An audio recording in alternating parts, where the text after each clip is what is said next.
Hey guys, Elisa Massey here, and welcome to the next episode of Dragon Age Origins Codex. I don't even remember what number this is. Um, First off, I would like to apologize in advance if I sniffle even more than usual. I think I might be coming down with something, so next couple of videos might be a little less than ideal. Ooh. Okay, let's get through the controls ones just because we don't care. Start off with creatures. Pretty sure Archdemon is new. In darkness and eternal they searched for those who had goaded them on, until at last they found their prize, their god, their betrayer, their sleeping dragon Dumat. Their taint twisted even the false god, and the whisperer awoke at last, in pain and horror, and led them to wreak havoc upon all the nations of the world, the first blight. Thronides 8-7. I also apologize if I do repeat some things just because they're the first thing that open and I don't know if I've done them or not. Continuing on. The false dragon gods of the Tevinter Imperium lie buried deep within the earth, where they have been imprisoned since the Maker cast them down. No one knows what it is that drives the Darkspawn in their relentless search for the sleeping old gods. Perhaps it is instincts, as moths will fly into torch flames. Perhaps there is some remnant of desire for vengeance upon the ones who goaded the Magisters to assault heaven. Whatever the reason, when Darkspawn find one of these ancient dragons, it is immediately afflicted by the taint. It awakens twisted and corrupted and leads the Darkspawn in a full-scale invasion of the land of light. Bear. No beast is more beloved by Dirthaman than the bear. When the world was new, Dirthaman gave one secret to each creature to keep. The foxes traded their secrets to Andril for wings. The hares shouted theirs to the treetops. The birds sold theirs for gold and silver. Only the bears kept Dirthaman's gift deep within their dens. They slept the months away in the company of their secrets and nothing else. When Dirthaman discovered what had been done with his gifts, he snatched the wings from the foxes, silenced the voices of the hares, and turned the birds into paupers. But the bears he honored for their steadfastness. Transcribed from a Dalish Tale, 9-8 Dragon. Normally it is almost unheard of for bears to attack travelers. They are in fact so shy and so inactive during the day that most people never encounter a bear at all. However, should a bear be provoked, they are remarkably dangerous. The normally placid-seeming creatures become enraged and can strike massive blows with their paws, capable of knocking a man off his feet. Ghoul. When did we fight a ghoul? When did that happen?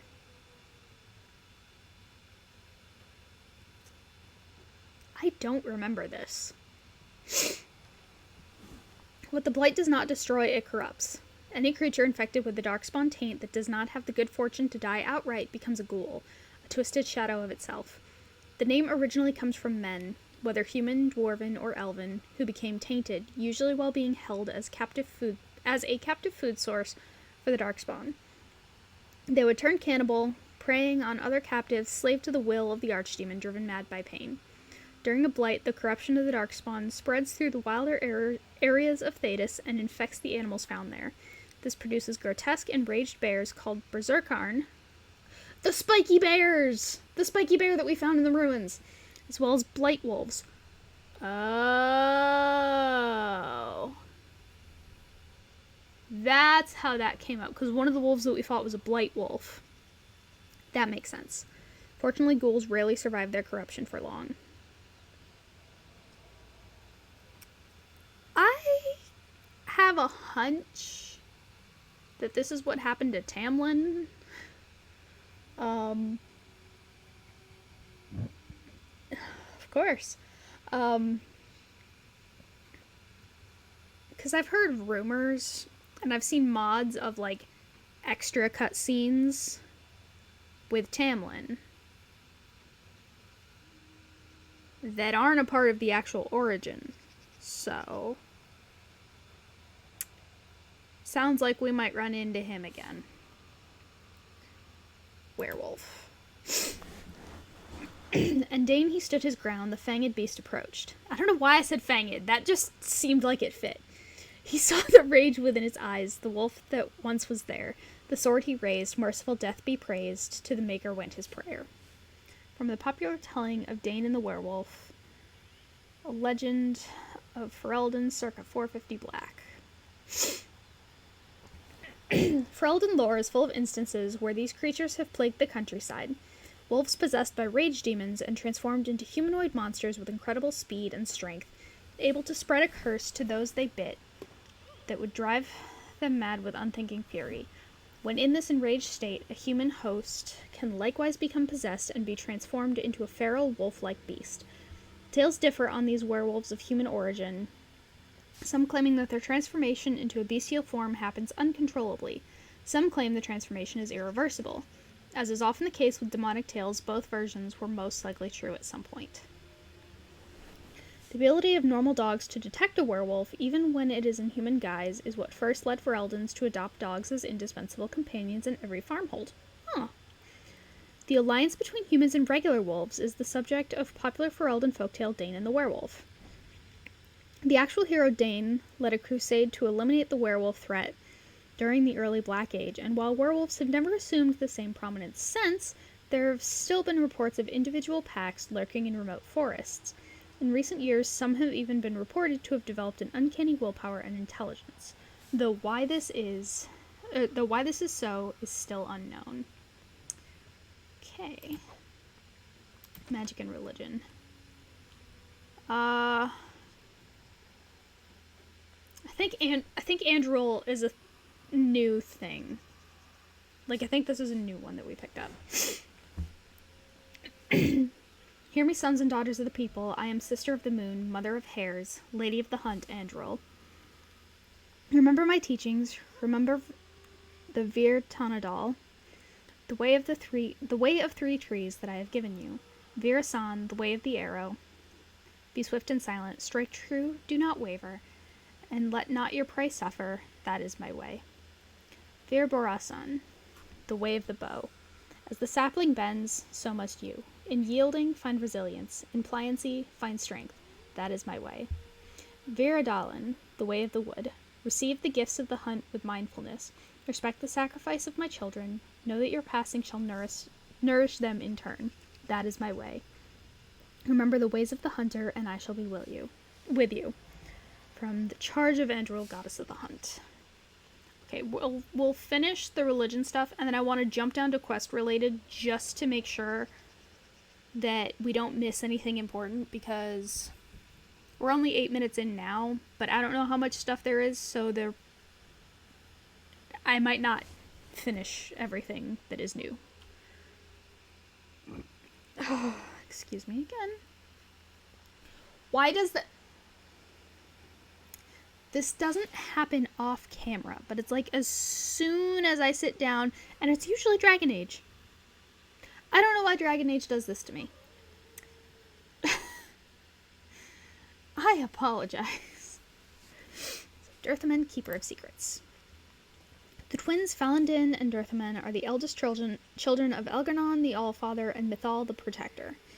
The brothers were inseparable from the moment of their conception, known for their great love for each other. That is why we often speak of Falandin in one breath and Durthaman in the next, for they cannot bear to be apart, not even in our tales. When the world was young, the gods often walked the earth, and Falandin and Durthaman were no exception. Both were delighted by the many wonders of our earth. They played with the animals, whispered to the trees, and bathed in the lakes and streams. Their days were filled with bliss, and they did not know sorrow. And then one day, while passing through the forest, Falandin and Durthaman came across an old and sickly deer resting beneath a tree. "Why do you sit so still, little sister?" asked Falandin. "Play with us," said Durthaman. "Alas," spoke the deer, "I cannot. I am old, and although I wish to go to my rest, my legs can no longer carry me." Taking pity on the deer, Falandin gathered her up into his arms and carried her to her rest beyond the vale. Durthaman tried to follow them, but the shifting gray paths beyond the vale would not let him. Separated for the first time from Falandin, Durthaman wandered aimlessly till he came across two ravens. "You are lost, and soon you will fade," the raven named Fear said to Durthaman. "Your brother has abandoned you. He no longer loves you," said the other named Deceit. "I am not lost, and Falandin has not abandoned me," replied Durthaman. He subdued the ravens and bade them carry him to Falandin. As they did, for they had been defeated, for they had been defeated and were now bound to Dirthaman's service. When Dirthaman found Falandin, he found also the deer, who once again was light on her feet, for her spirit was released from her weakened body. Both Falandin and Dirthaman rejoiced to see this. Falandin vowed that he would remain to carry all the dead to their place beyond, just as he did the deer, and Dirthaman stayed with him, for the twins cannot bear to be apart. From the story of Falandin and Dirthaman, as told by Gisharl, keeper of the Ralfaran clan of the Dalish elves. Selaise, the Hearthkeeper. Selaise the Hearthkeeper is seen as the sister of Andoril the Huntress. While Andoril loved to run with the creatures of the wild, Selaise preferred to stay by her home tree, occupying herself with gentle arts and song. It is Selaise who gave us fire and taught us how to use it. It is Selaise who showed us how to heal with herbs and with magic, and how to ease the passage of infants into this world. And again, it is Selaise who showed us how to spin the fibers of plants into thread and rope. We owe much to Selaise, and that is why we sing to her when we kindle the fires and when we put them out. That is why we sprinkle our Aravels with Selaise's fragrant tree moss, and ask that she protect them and all within, as told by Gisharl, keeper of the Ralfaran clan of the Dalish elves. The Maker, going way in the opposite religious direction. Yep. The Maker. There was no word for heaven or for earth, for sea or sky. All that existed was silence. Then the voice of the Maker rang out, the first word, and his word became all that might be. Dream and idea, hope and fear, endless possibilities. And from it made his firstborn, and he said to them, In my image I forge you. To you I give dominion over all that exists. By your will may all things be done. Then in the center of heaven he called forth a city with towers of gold streets, with music for cobblestones, and banners which flew without wind. There he dwelled, waiting to see the wonders his children would create. The children of the Maker gathered before his golden throne and sang hymns of praise unending. But their songs were the songs of the cobblestones. They shone with the golden light reflected from the Maker's throne. They held forth the banners that flew on their own. And the voice of the Maker shook the fade, saying, In my image I have wrought my firstborn. You have been given dominion over all that exists. By your will all things are done, yet you do nothing. The realm I have given you is formless, ever-changing. And he knew he had wrought amiss. So the Maker turned from his firstborn and took from the fade a measure of its living flesh, and placed it apart from the spirits, and spoke to it, saying, Here I decree. Opposition in all things. For earth, sky, for winter, summer, for darkness, light. By my will alone is balance sundered, and the world given new life. And no longer was it formless, ever-changing, but held fast, immutable, with words for heaven and for earth, sea and sky. At last did the Maker from the living world make men, immutable as the substance of the earth, with souls made of dream and idea, hope and fear, endless possibilities. Then the Maker said, To you, my second-born, I grant this gift. In your heart shall burn an unquenchable flame, all-consuming and never satisfied. From the fade I crafted you, and to the fade you shall return each night in dreams, that you may always remember me. And then the Maker sealed the gates of the golden city, and there he dwelled, waiting to see the wonders his children would create. Threnodies 5:1-8. Oh, okay. The Imperial Chantry. Oh god, this is gonna be long. There are those who would tell you that the chantry is the same everywhere as it is here, that the divine in Val Royale? That makes sense. It's a Frenchish spelling, it's probably Orlais. Reigns supreme in the eyes of the Maker, and that this fact is unquestioned throughout Thedas. Do not believe it.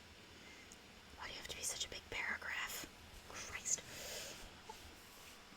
The Maker's second commandment, magic must serve man, not rule over him, never held the same meaning within the ancient Tevinter Imperium as it did elsewhere. The chantry there interpreted the rule as meaning that mages should never control the minds of other men, and that otherwise their magic should benefit the rulers of men as much as possible.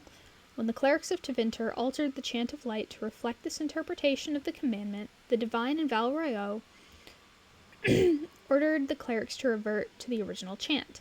They refused, claiming corruption within Val Royeaux, an argument that grew until, in 487 Towers, the chantry in Tevinter elected its own legitimate and uncorrupted divine Valael, who was not only male, but also happened to be one of the most prominent members of the Tevinter circle of the Magi. This black divine was reviled outside Tevinter, his existence an offense to the chantry in Val Royeaux. After 4 exalted marches to dislodge these rebels, all that the chantry in Val Royeaux accomplished was to cement the separation.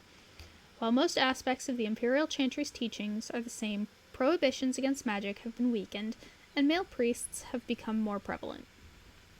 The Circle of the Magi today rules Tevinter directly ever since the Archon was elected in 734 Storm, directly from the ranks of the enchanters, to great applause from the public. He dispensed with the old rules forbidding mages from taking part in politics, and within a century the true rulers within the various imperial houses, the mages, took their places openly within the government. The imperial divine is now always drawn from the ranks of the first enchanters and operates as divine and grand enchanter both. This is utter heresy to any member of the chantry outside of Tevinter, a return to the days of the magisters, which brought the blights down upon us. But it exists, and even though we have left the Tevinter Imperium to the mercies of the dread Kunari, they have endured. Further confrontation between the Black Divine and our so-called White Divine is inevitable. From the Edicts of the Black Divine by Father David of Carinus, Aelov and Blessed. The Sacred Ashes of Andraste. Another long one. Only one person witnessed Mafarath's betrayal, Havard the Aegis. A childhood friend of Mafarath, he accompanied his chief to the meeting with the Tevinters, not realizing what was planned. When he understood that Mafarath was giving Andraste over to be executed, Havard, unwilling to draw swords against his friend and liege, placed himself between Andraste and the Tevinter soldiers. The Tevinters struck him down, and Mafarath left him for dead. Gravely wounded, Havard made his way to the gates of Minrathous to stop the execution. When he reached it, the terrible deed was already done, the armies on the plains long since dispersed. Havard, cursing his weakness, gathered the earthly remains of Andraste that had been left to the wind and rain, and wept. When his fingers touched the pile of ash, his ears filled with song, and he saw before him a vision of Andraste, dressed in cloth made of starlight. She knelt at his side, saying, "The Maker shall never forget you so long as I remember." The song faded, and the vision with it, and Havard was alone, but his wounds were healed. With new strength, Havard took up the ashes of Our Lady and bore them back to the lands of the Alamari. Fearing that Mafarath's supporters would defile them, Havard took the ashes of Andraste to a secluded place high in the mountains, and there he carved from the living rock an urn to hold them. Time passed, and the whereabouts of the urn faded from memory. Perhaps it was the Maker's will that only the most worthy should find his beloved's final resting place. Now, we have only the legends, such as that of the Chevalier Lothair, who quested to find the urn to save his dying daughter, and either found it in time to cure her, or returned 100 years after her death. The ballads end less than certain on that point. From Thetis, Myths and Legends by Brother Genitivi. Now we go to quest related. Letter from the Blackstone Irregulars. Excuse me? Yeah. To the inimitable Grey Warden. Your deeds have spread since the tragedy of Ostagar, and I find myself in need of one such as you. I am Raelnar, captain of the venerable Blackstone Irregulars, and I hope to win your trust.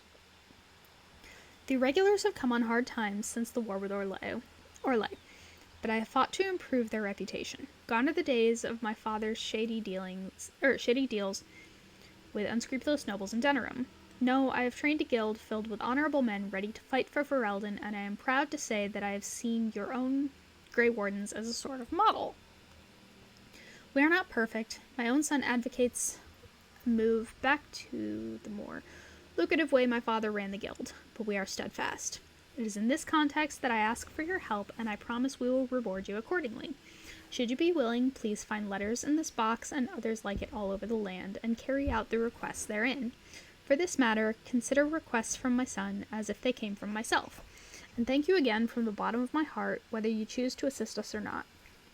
You are doing the Maker's work, Warden, and I'm honored to work with you. Brailnor. So there's gonna be more stuff from the Blackstone Irregulars in probably all of the other places. I can see maybe at, like, around, somewhere around the Circle of Magi, probably in Redcliffe, maybe Orzammar, I'm not sure. But I can't see them being in the Dalish camp here. I just can't. Stone letter of conscription. Dear friend, you are receiving this letter because you or someone else placed your name on an article of conscription, thereby pledging your life to the Blackstone Irregulars. With war looming on all fronts, the Irregulars must build their numbers. We are forced to call upon those who have sworn their assistance to make good on those oaths. Say farewell to your friends and family. While you may return to them, you must prepare them for the possibility that this will be your last day together. Your sacrifice is appreciated, Tauren. And Maleficarum regrets. Where was this? I won't go back, let them hunt, and dread finding me. But you, Mellish, not live this life. It would please me if you found a life in the Circle Tower. I left a few things there, mostly stolen from enchanters. Sell them to fund a new path. The cache is in the study area, mid-alcove. Goodbye. Okay. Turn history. We went through Aravel's. So the long walk. These are so long that we're not going to get through nearly as much as I would hope. Damn it. Because they're all so damn long. Okay. Anyway. The long walk. When our people left Tevinter, we had nothing except the knowledge that for the first time in countless centuries we were free. It was Shartan's dream that one day we would have our own homeland where we could live as we chose. After the long struggle that claimed the lives... where'd it go? Okay. Claimed the lives of many, even Shartan himself, we were granted the Dales. And though the Dales were to the south of the land of Orlais, and a long way off from Tevinter, it mattered little. We were going home, and so we walked. We called our journey the Long Walk, for that was what it was. We walked with what little we had on our backs. Some walked without shoes, for they had none. Whole families, women with infants, the old and young alike, all of them made their way across the land on foot. And if one of our people could no longer walk, we carried him, or sometimes left him behind. Many perished along the way. Some died of exhaustion, others simply gave up and fell by the wayside. A great number were set upon by human bandits, even though we had few possessions. Along the way, a growing number began to bemoan the decision to leave Tevinter. At least in Tevinter, they said, we had food and water and shelter. What do we have here? Nothing but the open sky and the prospect of the never-ending road ahead. Some turned back towards Tevinter, but most of us continued walking. And the gods rewarded those of us who did not waver by bringing us to the Dales. Our people called the new city Halam Sharal the end of the journey, and for a time it was home, as told by Gisharl, keeper of the Ralpharan clan of the Dalish Elves. Valaslin, blood writing. When the children of our people come of age, they earn the privilege of wearing the Valaslin, the blood writing. It sets us apart from the Shemlin and from the elves who have thrown their lot in with them. It reminds us that we will never again surrender our traditions and beliefs. The ritual deserves great reverence. The one who is to gain the Valaslin must prepare by meditating on the gods and the ways of our people, and by purifying the body and the skin. When the time comes, the keeper of the clan applies the blood writing. This is done in complete silence. Cries of pain are signs of weakness. If one cannot tolerate the pain of the blood writing, they are not ready to undertake the responsibilities of an adult. The keeper may stop the ritual if they decide that the one gaining the Valaslin is not ready. There is no shame in this, for all children are different, and our ancestors once took centuries to come of age, as told by Gisharl, keeper of the Ralpharan clan of the Dalish Elves. Huh. Is that why in the character creator, there are two different versions of the same thing? Like, there's one that's like less stuff, and then there's one that's more stuff. I'm sorry, that feels very vague. I'm so sorry. But there's like a lesser and then a fuller version of each. They're just labeled tattoos in the character creation, but from this we know they're the Velaslan. So the history of the Dryadens. Another long one. In the years following the siege of Soldier's Peak, all those who carried the Dryden name were hunted by King Arlen's forces. Our noble Dryden name was smeared, and all lands and holdings belonging to the Drydens were seized by the crown. The king feared that the rebellion started by Sophia would be kept alive by her loyal friends and family, and anyone with connections to the Drydens suffered greatly. It is little wonder, then, that the few remaining Drydens found themselves with no allies and nowhere to turn. Tobin Dryden, Sophia's brother and guardian of her young son, had no choice but to flee for Eldon. Tobin bought passage to Antiva on a merchant vessel and traveled under the name Durocker. Once in Antiva, Tobin set about building a new quiet life for himself and his nephew. He started a small business and eventually made a name for himself as a trader. The Durocker merchant family prospered, and the name Dryden was almost forgotten. However, in 815 Blessed, Sylvie Durocker uncovered old documents belonging to Tobin and pieced together the family's history. In her pride, and perhaps in her naivete, Sylvie reclaimed the name Dryden and returned to Ferelden.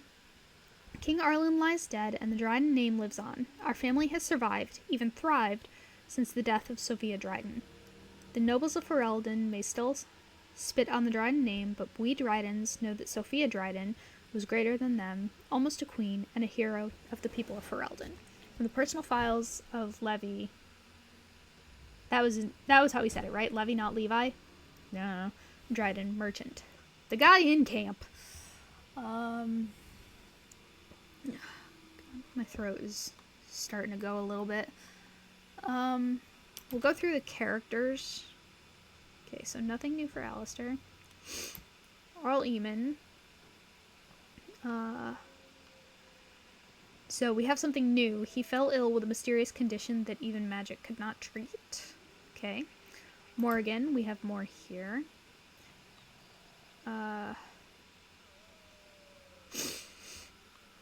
Morgan's critical eye is not reserved solely for others. Knowing or not, she has a simple fondness for jewelry, and is very particular about her appearance. We know that from the gifts that we have given her. Excuse me. Keeper Zathrian.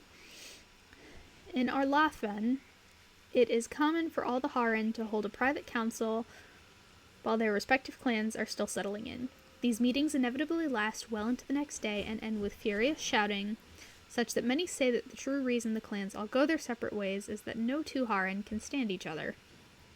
Zathrian is nothing at all like Keeper Marathari, but this is to be expected. He is older, more severe, and his clan is facing a much more terrible enemy than the usual Shemlin that plague other clans. Witherfang. Witherfang is, according to Keeper Zathrian, a wolf. He is no ordinary wolf, however. He is a wolf possessed by a powerful spirit and the source of the werewolf curse that plagues the Brazilian forest. While Witherfang is hundreds of years old and very powerful in his own right, the only way to end his curse is to cut out his heart and bring it to Zathrian. And finally, Sophia Dryden. This is a long one, and this is the one that we're going to end on. Because my throat is absolutely dying, and I'm also very hungry. I haven't eaten, all day. Sophia Dryden is Ferelden's light and her most brilliant jewel. Nothing on this earth can ever quench her fire. She was an Arlessa. Did he say that? I don't remember that. Anyway. Arlessa Sophia Dryden was the young Arlen's rival for the throne of Ferelden. Dryden was a strong and charismatic leader with much support from the Banorn. When Arlen finally won the crown, Dryden refused to relent. She pushed her claim, was caught, and accused of treason. Her sympathizers continued to support her, however. In order to appease them, Dryden was spared execution and forced to join the Grey Wardens instead. Dryden survived the joining and dazzled the Grey Wardens at Soldier's Peak with her leadership skills and charm. She eventually rose through the ranks to become the Warden Commander of Ferelden. Before Commander Dryden, the Grey Wardens were seen as a relic of an older time and an unnecessary drain on the nobles' coffers. Dryden, though, with her political connections, reinvigorated the Wardens and rapidly increased their numbers. In the meantime, King Arlen proved himself a devious king, willing to go brutal lengths to silence his opponents. Arlen's reign of terror grew worse with each passing year, and some of the bands approached Commander Dryden in desperation, begging her to intercede. She agreed, and thus was the rebellion against King Arlen born. Arlen learned of the rebellion and took steps to end it. He publicly suspended all tithing to the Grey Wardens and declared that they were no longer welcome in Ferelden. Some of the Wardens, mindful that they were supposed to remain politically neutral, felt disgraced by Dryden's involvement in Ferelden politics and left her side, even as the king's forces lay siege to Soldier's Peak. The siege took months and ended with the death of Sophia Dryden. From the personal files of Levi Dryden, merchant. Okay! And that is it for my poor throat. So, as always, learned some interesting more information, got a little more elaboration on some of the things that we kind of already knew. Don't know when the next Codex video will be. I guess it all depends on what comes up, what more stuff we find as we continue to kind of go along in the Bristolian forests and stuff. But I'm going to stop talking, other than my outro, of course, before my throat totally dies on me. Because it really hurts, like, right here. But anyway, if you liked what you saw, leave a like, leave a comment. Subscribe if you're not subscribed. Maybe tap that notification bell to get notified every time I upload. See you on the flip side. Elisa out.